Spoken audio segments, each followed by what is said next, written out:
आज আমরা যারা দুলহা যারা কি দুলহা এই আমরা যে দুলহা রয়েছি এই দুলহারা বিয়ে করতে যাই কোথায় যাই বিয়ে করতে যাই এবার বিয়ে করিবার পূর্বে দুলহাদের কিছু নিয়ম রীতি আমাদের সমাজে চালু রয়েছে এই নিয়ম রীতিটা কতদূর পর্যন্ত শরীয়তে জায়েজ এবার শুনুন আমাদের দুলহা যে হয় সে দুলহাকে চায় যে বিয়ে যে করতে যাবে সেই দুলহা বিয়ের পূর্বে নিজের হাতে মেহেদি মাখে কি মাখে বাবা নিজের হাতে মেহেদি মাখে দুলহার জন্য মেহেদি মাখা জায়েজ না না জায়েজ বলেন না জায়েজ দুলহার জন্য মেহেদি মাখা জায়েজ নয় কোনো দুলহা মেহেদি মাখতে পারবে না কারণ এটা হচ্ছে রং আর শরীয়তে ছেলেদের জন্য রং নাজায়েজ বলা হয়েছে ছেলেরা রং পড়তে পারবে না এই জন্য দুলহা বিয়ে করার জন্য মেহেদি মাখতে পারবে না কিন্তু দুলহান যারা থাকবে সে দুলহান নিজের হাতে নিজের পায়ে সে মেহেদি মাখতে পারবে কিন্তু আরেকটা হয় সে দুলহান যে রয়েছে সে দুলহানের আমরা দেখতে পাই দুলহানকে কেউ কেউ নখ পালিশ লাগিয়ে দেয় কি লাগায় নখ পালিশ লাগিয়ে দেয় আর সেই নখ পালিশ লাগাইয়া সে দুলহান নিজের স্বামীর বাড়িতে আসে নাউজুবিল্লাহ আল্লাহ পরহেজ করুক নখ পালিশ মাখা মেয়েদের জন্য শরীয়তে জায়েজ করার দেওয়া হয়নি নখ পালিশ যদি কেউ মেয়ে মেখে নেয় আর ওই নখ পালিশ যতদূর পর্যন্ত থাকবে একবার মেয়েটা নাপাক হয়ে গেলে যতক্ষণ পর্যন্ত নখ পালিশ ছুটবে না ততক্ষণ পর্যন্ত মেয়েটা পাক হবে না মেয়েটা পাক হবে না কারণ নখ পালিশ একটা এমন একটা রং যে রংটা লেগে গেলে উপরে লাগলে ভিতরে পানি পৌঁছাবে না যখন পানি পৌঁছাবে না তাহলে তার ওযুও হবে না তার গোসলও হবে না তার গোসলও হবে না গোসল করতে গেলে তার সমস্ত শরীরকে ধুইতে হবে এক চুল পরিমাণ যেন বাকি না থাকে আর যখন মেয়েটা রাত্রিবেলা নাপাক হয়ে যাবে হাতে তার রং মাখা রয়েছে হাতে তার মেহেদি মাখা হাতে তার নখ পালিশ মাখা রয়েছে আর সকালবেলা যখন গোসল করবে হাজার বার গোসল করলেও তার গোসল হবে না কারণ তার নখে কোনো পানি যাবে না পানি না যাওয়ার কারণে তার নখে যেহেতু পানি যাবে না এই জন্য গোসলও হবে না সেই মেয়েটা নাপাকি থাকবে যতক্ষণ পর্যন্ত তার শরীর থেকে ওই নখ পালিশ না ছুটে যায় ততক্ষণ পর্যন্ত সেই মেয়েটা পাক হবে না জোরে বলুন এটা আমরা আমল করব কি না ওগো মা আমরা তো সবাই নখ পালিশ মাখি আমরা তো সবাই ঠোঁট পালিশ মাখি আমরা তো সবাই বিভিন্ন রকমের ড্রেস আর আজকাল একটা ড্রেস রয়েছে দুলহানের সেটা হলো লেহেঙ্গা সেটা কি হলো লেহেঙ্গা আর লেহেঙ্গা ড্রেস পরে আমরা দুলহানকে সাজায় আর বলি যে আমি একটা সুন্দর কন্যাকে নিয়ে আসলাম সুন্দর বিবিকে নিয়ে আসলাম তার জন্য 10,000 15,000 20,000 টাকা দামে লেহেঙ্গা দিলাম যে লেহেঙ্গা পরলে মনে হয় যে কোনো ইসলামিক মেয়ে নয় কোনো দেখা যায় যে কোনো হিরোইন কোনো মেয়ে চলে আসছে এই লেহেঙ্গা পরে আমরা নিজের স্ত্রীকে সজ্জিত করি আর দেখা যায় বেপর্দা হয়ে যায় তার শরীর ঢাকা থাকে না তার চুল ঢাকা থাকে না আর চুলের উপরে এমন একটি কাপড় দেওয়ানো হয় এমন একটি উড়না দেওয়ানো হয় যেটা হচ্ছে পাতল যে দূর থেকে চুল দেখা যায় আজ প্রথম সুন্নত আদায় হচ্ছে আজ প্রথম তুই স্বামীর বাড়িতে যাবি কত খুশির খবর রয়েছে কত আনন্দের খবর রয়েছে আজ মধুর রাত্রি রয়েছে এই রাত্রিকে আল্লাহ তাবারক ওয়া তাআলা সৌভাগ্যের রাত্রি বলা হয়েছে সৌভাগ্যের রাত্রি বলেছেন এই রাত্রিতে তোমার মিলনের কারণে আল্লাহ তাবারক বংশ বিস্তার করবে আর তুমি এমন ড্রেস পরেছো যে ড্রেসটি শরীয়তে জায়েজ নয় শরীয়তে না জায়েজ এমন তুমি পোশাক পরেছো যে পোশাক শরীয়তে জায়েজ নয় শরীয়তে না জায়েজ এমন কিছু তুমি পালন করছো যেটা শরীয়তে জায়েজ নয় শরীয়তে না জায়েজ এই জন্য মাগো সাবধান হয়ে যান যদি আপনারা নিজের মেয়েকে বিয়ে দিবেন তো লেহেঙ্গা নয় আপনার নিজের মেয়েকে ভালো পর্দার সহিত ভালো কাপড় পরাইয়া পর্দার সহিত নিজের বাড়ি থেকে বিদায় করুন এতে আল্লাহ রাজি এবং আমার নবীও রাজি জোরে বলুন সুবহানাল্লাহ কতটা ভুল বললাম বাবা কতটা ভুল হলো না ঠিক একটু হাত তুলে বলো ঠিক বললেন এটাই ঠিক আমরা বিয়ের দিন এমন এমন করি যেটা আমাদের করা ঠিক নয় সঠিক নয় আপনাদের এদিকে বিধি বিচার হয় বিধি বিচার তো হয় না আপনাদের এদিকে ফুলের ভরানো হয় ফুলেরও ভরা হয় না এতে গান বাজনা করে ডিজে বাজিয়ে এদিকে দিয়ে যায় না ডিজে বাজানো হয় আবার ডিজে বাজায় ওগো আব্বা যান একটু বলুন তো ডিজেতে আপনার কি বাজান গান ঢোল, ঢোলক, এই যে এগুলো বাজান, বলুন তো আপনি নিজের ঠান্ডা মিজাজে বলুন, এটা জায়েজ না না জায়েজ? আপনি নিজেই বলুন, না জায়েজ। আর বিয়েটা জায়েজ না না জায়েজ? বিয়েটা জায়েজ। এবার জায়েজ জিনিসে আপনি না জায়েজ সেখানে মিলিয়ে দিচ্ছেন। এবার বলুন তো ডিজে বাজাইয়া বিয়ে করতে যাবেন, সে বিয়েতে বরকত হবে না জহমত হবে? জহমত। আল্লাহর গজব হবে না আল্লাহর রহমত হবে? আল্লাহর রহমত তো হবে না, আল্লাহর গজব হবে। আপনি কি চান, রহমত চান না গজব চান? আপনি যদি শরীয়ত মুআফিক নিজের বিয়েতে, নিজের ছেলের বিয়েতে রহমত চান, তাহলে আজ থেকে নিজের বাড়িতে ডিজে বাজা বন্ধ করুন, গান বাজনা বন্ধ করুন। শরীয়তের মুআফিক আপনি ইসলামী অনুযায়ী নিজের ছেলে মেয়েদেরকে বিয়ে দেন, ইনশাআল্লাহ তাবারক ওয়া তাআলা ওই ছেলের মাধ্যমে আল্লাহ তাবারক ওয়া তাআলা এমন সন্তানের জন্ম দিবে, আপনার বাড়িতে আপনার পোতা, আপনার বাড়িতে আপনার নাতি, আপনার বাড়িতে আপনার ছেলে, সে সাধারণ হবে না। আপনি যদি শরীয়তকে লক্ষ্য করে নিজের ছেলের বিয়ে দিবেন, শরীয়তকে লক্ষ্য করে নিজের মেয়ের বিয়ে দিবেন, আল্লাহ তাবারক ওয়া তাআলা ওদের মাধ্যমে সাধারণ ছেলে জন্ম দিবে না। আল্লাহ তাবারক ওয়া তাআলা ওদের মাধ্যমে নেককার সন্তান হতে পারে, সে আলিমে দ্বীন হবে, হতে পারে সে মুফতি হবে, হতে পারে সে পীরে বুজুর্গের দ্বীন হতে পারে। জোরে বলুন। ভুল লাগছে বাবা? ঠিক লাগছে তো? আপনারা শুধুমাত্র চলে যাচ্ছেন, মা যে বৃষ্টি পড়ছে চলে ভাগবো, আমিও তো ভিজছি। আমি কি ভিজছি না? আমারও তো ভিজছে, কিন্তু এক্ষেত্রে আমি তো বলছি না চলে যাব। এবার আমি যদি চলে যাই, আমি চলে গেলাম, ধরুন চলে গেলাম, তো আপনারা উঠে যাবেন। কিন্তু আমি যদি বসে থাকি, এবার আমি যখন আলিম হয়ে বসে থাকতে পারি, তো আপনারা সাধারণ হয়ে বসে থাকতে পারবেন না। আমার আলিম ওলামা ইকরাম মুফতিয়ান ইসলাম এখানে বসে রয়েছেন, এরা যখন বসে থাকতে পারে, আপনারা থাকতে পারবেন না? আল্লাহুস সামাদ। মাগো, এটি হচ্ছে খোদার ঘরের রহমতের জন্য একটি মজলিস কায়েম করা হয়েছে। এই মজলিসে আমরা এসেছি, নবীকে ভালোবাসি আর নবীকে ভালোবেসেই রয়েছি। মা, আমরা তো বক্তব্য শুনতে রয়েছি, বৃষ্টির কারণে এদিকে ওদিকে করছেন, মাগো করবেন না। এটা হচ্ছে শরীয়ত, এটা হচ্ছে ইসলাম। ইসলামের মধ্যে আরও কয়েকটি তরিকা রয়েছে, সেই তরিকার মধ্যে যেটা আমাদের ভুল বোঝা যায় বা ভুল হয়, সেই ভুলগুলির মধ্যে অনেকগুলো ভুল, তার যদি সমাধান করা যায় তাহলে অনেকটা সময় লাগবে। আর একটা কথা বলি, সেই বিয়ের দিনে আমাদের অনেক মানুষ, অনেক মেয়ে মানুষ বিয়ে বাড়িতে যায় বড় স্টাইলের সহিত, বড় স্টাইলের সহিত বড় মেকআপ পরে যায়, বড় চুলের কাটিং করে যায়, বড় নিজের গলা চাপা গলার হার পরে যায়, চাপা হার পরে নিজের কানের দুল পরে সবাইকে দেখাইয়া দেখাইয়া যায়। এবার বলুন তো বাবা, এই যে যাবে, শরীয়তে জায়েজ না না জায়েজ? যে ছেলে দেখবে শরীয়তে জায়েজ না না জায়েজ? একটি মা আমার ড্রেস করে চললো, কানের মধ্যে দুল ছড়িয়ে দিল, গলায় হার গলার মধ্যে চাপা হার পরিয়ে দিল, আর বেহতরিন ভালো শাড়ি পরে নিল। ওই মা আমার যখন যাবে, মুখের মধ্যে বড় মেকআপ পরে নিয়েছে, ছেলেরা উকি মেরে মেরে দেখবে। এবার বলুন তো আব্বা, ছেলেরা যখন দেখবে, দেখাটা জায়েজ না না জায়েজ? হুয়া করেন না? সুবহানাল্লাহ। দেখাটা জায়েজ নয়, দেখাটা হবে না জায়েজ। দেখাটা কি? দেখাটা হবে না জায়েজ। এবার দেখলো, সে গুনাহগার হবে কি হবে না? সে হবে গুনাহগার। যে একটা ছেলে দেখলো, সে গুনাহগার হলো, মেয়েটা আবার আগা বাড়লো, আবার কোনো ছেলে দেখলো, ওরও গুনাহ হলো, মেয়েটা আরো গেল, আবার কোনো ছেলে দেখলো, হতে পারে সেই মেয়েটাকে একটা মেয়ে নয় আব্বা, দুটা মেয়ে নয়, তিনটা মেয়ে নয়, চারটা মেয়েকে নয়, এরকম হাজার হাজার মেয়ে চলে, আর হাজার হাজার ছেলে দেখে যতগুলো ছেলে ওই মেয়েটাকে তাকাইয়া তাকাইয়া দেখবে, প্রত্যেকটা ছেলের তো গুনাহ হবেই। কিন্তু যে মেয়েটা মেকআপ করে ঘুরে বেড়ায়, যে মেয়েটা নতুন স্টাইল করে কাপড় পরে ঘুরে বেড়ায়, সেই মেয়েটার কত বড় গুনাহ হয় জানেন? রাসূল পাক সাহাবে লাউলাক সাল্লাল্লাহু তাআলা আলাইহি ওয়াসাল্লাম বলেন, ওই মেয়ের দিকে যতটি ছেলে তাকাইয়া তাকাইয়া দেখলো, ওই ছেলেগুলির যত গুনাহ হবে, তার সমতুল্য গুনাহ ওই মেয়েটার উপরে চাপিয়ে দেওয়া হবে। একটাই গুনাহ হবে না গো বোন, একটা ছেলের দেখা গুনাহ হবে না, আপনার উপরে সমস্ত ছেলের গুনাহ চাপিয়ে দেওয়ানো হবে।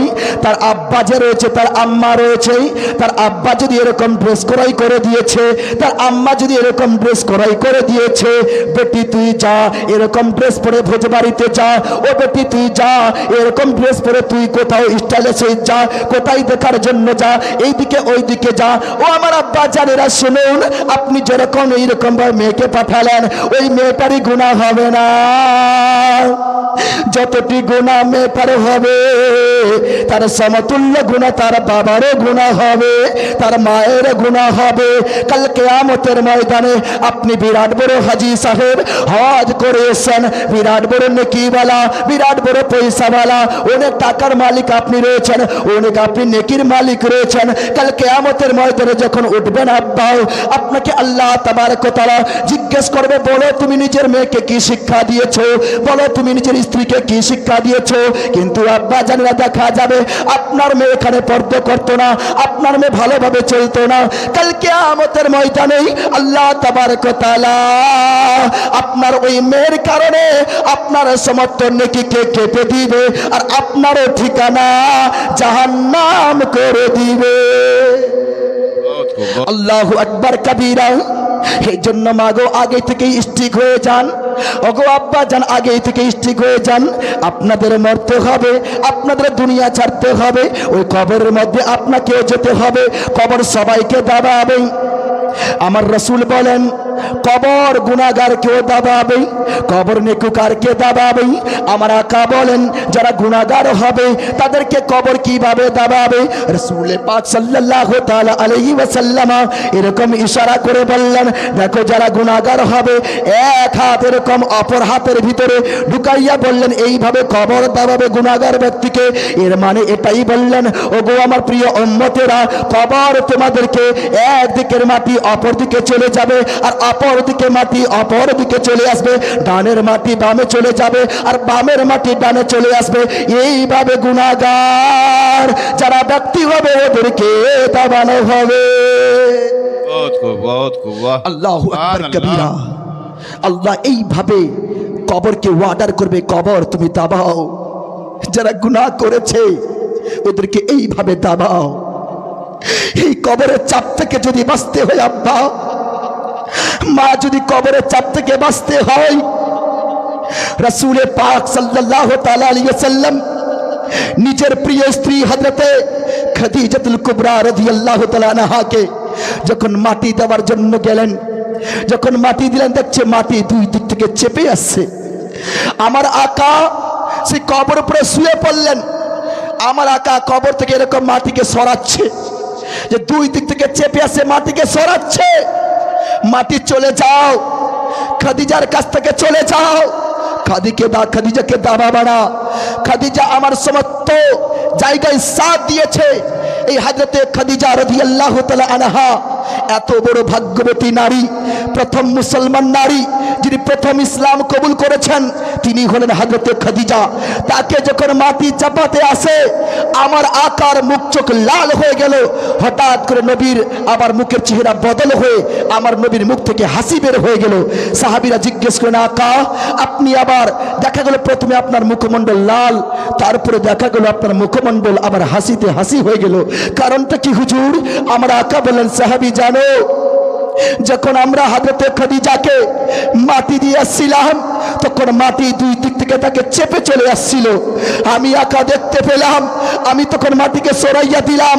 যখন মাটি দূরে চলে গেল, আমার মুখে হাসি চলে আসলো। সমস্ত সাহাবা তখন কাঁদতে শুরু করলেন, সবাই মিলে ক্রন্দন করে, আকা যখন খাদিজার উপরে মাটি যখন চাপতে আসে, এত বড় নারী, সুন্দরী নারী, এত বড় জান্নাতি নারী, যিনি আপনার অনবরত সাথ দিয়েছেন, কখনো আপনার সাথ ছাড়েননি, যখন কবরে মাটি ওকে দাবতে আসে, আকা তাহলে আমাদের কি হাল হবে? আমরা কিভাবে কবরের চাপ থেকে বাঁচব? সেই সময় আমার নবী করিম সাল্লাল্লাহু আলাইহি ওয়াসাল্লাম কিছুক্ষণ অপেক্ষা করলেন। আল্লাহর তরফ থেকে তখন নেতা চলে আসলো। হযরত জিবরিল আমিন এসে হাজির হয়ে গেলেন। হযরত জিবরিল বললেন, ইয়া রাসূলুল্লাহ, ইয়া হাবিবাল্লাহ, আপনার উম্মতিকে আপনি ক্ষান্ত করুন, আপনার উম্মতিকে আপনি বলুন কবরের আযাব আল্লাহ অবশ্যই রেখেছেন, কবরের চাপ আল্লাহ অবশ্যই রেখেছেন, কিন্তু আল্লাহ তাবারক ওয়া তাআলা এই কবরের চাপ থেকে বাঁচার জন্য কিছু পদ্ধতি দিয়েছেন। সেই পদ্ধতি যদি আপনার উম্মতি যদি অবলম্বন করে নেবেন, আল্লাহ তাবারক ওয়া তাআলা তাকে সেই কবরের চাপ থেকে রক্ষা করে বাঁচাইয়া দিবেন। জোরে বলুন সুবহানাল্লাহ। আব্বা জানেরা আমার, আমরা চাই যে কবরের চাপ থেকে বাঁচবো। যারা যারা চান একটু হাত তুলে বলুন সুবহানাল্লাহ, সবাই মিলে পড়ুন সুবহানাল্লাহ। ওগো আব্বা জানেরাও, কবরের সেই চাপ থেকে বাঁচতে গেলে অনেকটা পদ্ধতি রয়েছে। তার মধ্যে একটা পদ্ধতি হলো কবর আপনাকে চাপ থেকে বাঁচিয়ে দিবে যদি আপনি আল্লাহর ঘর মসজিদকে সজ্জিত করে দিবেন। আপনি যদি আল্লাহর ঘর মসজিদকে সজ্জিত করে দিবেন, আল্লাহর ঘরকে যদি ভালো করে দিবেন, তো আল্লাহ তাবারক ওয়া তাআলা আপনার কবরকেও ভালো করে দিবে। কারণ কবর হচ্ছে আপনার ঘর আর মসজিদ হচ্ছে আল্লাহর ঘর। আল্লাহর ঘর যদি আপনি দুনিয়াতে ভালো করে দিবেন, আল্লাহ তাবারক ওয়া তাআলা কবরকে আপনার জন্য ভালো করে দিবে। সেটা কি করবেন আব্বা? আমি আপনাদের মসজিদকে দেখলাম, দেখিবার পরে আমাকে বড় আনন্দ লাগলো। মনে মনে ভাবলাম এই মসজিদের মধ্যে যখন রং হবে, এই মসজিদে যখন টাইলস লাগা হবে, তাহলে কত সুন্দর দেখাবে, এত সুন্দর দেখাবে, এত সুন্দর দেখাবে, যার ঠিকানায় থাকবে না। ওই জন্য মনে মনে ভেবে আপনাদেরকে ইশারা করি, বলি বাবাও যেহেতু মসজিদ রয়েছে, এবার মসজিদকে সুন্দর করতে গেলে বর্তমান যুগে এই যে মাটি যে রয়েছে, যে আপনার উপরে যে বস্ত্র, উপরে যে অস্ত্রটা রয়েছে, বলুন সেখানে কি দিতে হয়? কি দিতে হয়? আপনি যে মসজিদ যে মাঝিয়া যাকে বলা হয়, এই মসজিদের মাঝেকে সুন্দর করতে গেলে কি করতে হয়? টাইলস লাগাতে হয়। বর্তমান টাইলস লাগাতে হয়। মসজিদে যদি টাইলস হয়ে যায় তাহলে মসজিদ দেখতে, বলুন না, দেখতে সুন্দর হয়ে যায়। আর যে টাইলস লাগবে, মানুষ যে নামাজ পড়বে কার উপরে? বলেন না, কার উপরে? ওই টাইলসের উপরেই বসে আবার নামাজ পড়বে। এবার যতদিন মসজিদ থাকবে, টাইলস থাকবে কিনা? পাথর থাকবে কিনা? আপনার পাথরও থাকবে, আবার টাইলসও থাকবে। এবার যেহেতু খোদার ঘর, খোদার ঘরের জন্য সব থেকে বড় সুন্দর হলো আপনার হলো মসজিদের প্রথম মেঝা। এই মেঝেকে যদি আমরা সুন্দর করে দিই, তো যারা যারা নামাজ পড়বে ওরও সব পাবে কিনা? সব পাবে কিনা? বাবাজি, আপনার একটা বাথরুম, যে বাথরুম আপনারা ব্যবহার করেন, সেই বাথরুমে টাইলস লাগান, সুন্দর করেন কিছুদিনের জন্য। কদিনের জন্য? কিছু দিনের জন্য। আপনার নিজের ঘর, নিজের ঘরকে সুন্দর করেন কিছুদিনের জন্য। যখন আপনি মরে যাবেন, আপনার ঘর আপনার সাথ দিবে। সেই ঘরের মালিক কে হবে? আপনার ছেলে, সে কিংবা ছেলেটাতে আপনার মেয়ে, যে কেউ হবে। কিন্তু খোদার ঘরে যে আমরা লাগাবো, তার মালিক কে থাকবে? আপনার ছেলে হবে না। মরার পরে কে থাকবে মালিক? আপনি থাকবেন। কতদিন পর্যন্ত? যতদিন পর্যন্ত আপনার জিনিসটা লেগে থাকবে, ততদিন পর্যন্ত আপনার কবর যে রয়েছে, ওই টাইলসের মালিক, ওটার মালিক আপনি থাকবেন। যত লোক নামাজ পড়বে, আল্লাহ তাবারক ওয়া তাআলা তার সওয়াব আপনার কবরে পৌঁছাইয়া দিবে। আর এই সওয়াব কিয়ামত পর্যন্ত জারি থাকবে। জোরে বলুন সুবহানাল্লাহ। সুবহানাল্লাহ। এর জন্য বাবা আমি একজন মানুষকে দেখব প্রথম, তারপরে পড়ে যে কোন বাবা এমন আছেন যে ওই যে মসজিদ যে রয়েছে, সেই মসজিদের মেঝেতে টাইলস লাগাবার জন্য বেশি নয়, আমি বলবো না, মাত্র 5 পেটি টাইলস দিবে একজন বাবা। 5 পেটি। যে হুজুর আমি দিলাম মসজিদে টাইলস লাগাবে বলে, আমার টাইলস থাকবে, আমার টাইলসের নামাজ পড়বে, আমি টাইলস দিব 5 পেটি টাইলস। 5 পেটি। পাথর লাগলে যতটা লাগবে এরকম ওর হিসেবে দাম দিয়ে দিবেন। যদি পাথর লাগাই তো 5 পেটি টাইলসের যা দাম লাগবে, ওই হিসেবে আপনি কিসের পাথরের দামটা দিয়ে দিবেন। কে আছে বাবা একজন তো বলুন যে 5 পেটি টাইলস আমি দিব। আমি যখন দিনাজপুরে গিয়েছিলাম, সেখানে কিছু সংখ্যক মানুষ ছিল, তাদের উদ্যোগ দেখলাম। আপনাদের উদ্যোগ আমি অনেক দেখলাম, যে আপনাদের উদ্যোগতা এমন রয়েছে যে আপনার 20-20 হাজার টাকা দিতে পিছনে হাঁটেন না। সবাই চাইছেন যে আমি দিব, ও বলছে আমি দিব, সবাই দিচ্ছেন। আর যত সে দিবে তত বেশি বরকত হবে। আর দিল দিয়ে দিতে হবে, মন দিয়ে দিতে হবে। মন দিয়ে যতটাই দিবেন আল্লাহর কাছে ততটাই কবুল হয়ে যাবে। জোরে বলুন সুবহানাল্লাহ। সুবহানাল্লাহ। হযরতে আবু বকর সিদ্দিক রাদিয়াল্লাহু তাআলা আনহু, হযরতে ওমরে ফারুক রাদিয়াল্লাহু তাআলা আনহু, হযরতে উসমানে গনি রাদিয়াল্লাহু তাআলা আনহু আল্লাহর ঘরে তারা যে দান করেছেন, এতই দান করেছেন, এতই দিয়েছেন যে আল্লাহ তাবারক ওয়া তাআলা খুশি হয়ে তাদেরকে দুনিয়ার মধ্যে জান্নাতি বলে ঘোষণা করে দিয়েছেন। জোরে বলুন সুবহানাল্লাহ।